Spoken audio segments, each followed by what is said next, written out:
अस्सलाम वालेकुम viewers, welcome to Urdu से यूट्यूब चैनल। अस्सलाम वालेकुम प्यारे व्यूअर्स, उर्दू से टीम की जानिब से एक और न्यू वीडियो के साथ हाजिर है। और आज की इस वीडियो में हम आपको बताने वाले हैं कशफ नेम के मीनिंग और इसकी तफसीलात। कशफ के इंग्लिश में स्पेलिंग बनते हैं KASHAF। जिन्स लड़की है, जुबान है इसकी अरबी और इसका मजहब है मुस्लिम।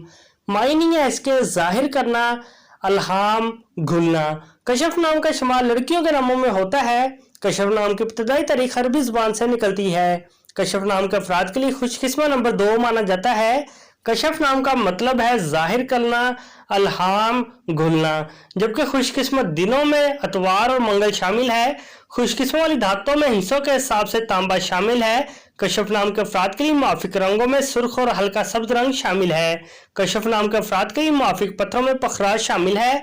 कशफ नाम में 6 रूफ है, ये एक लफ्ज बनता है। अपने नाम का मीनिंग जानने के लिए कमेंट बॉक्स में लिखिए, चैनल को सब्सक्राइब कीजिए, वीडियो को लाइक और शेयर कीजिए। Thanks for watching.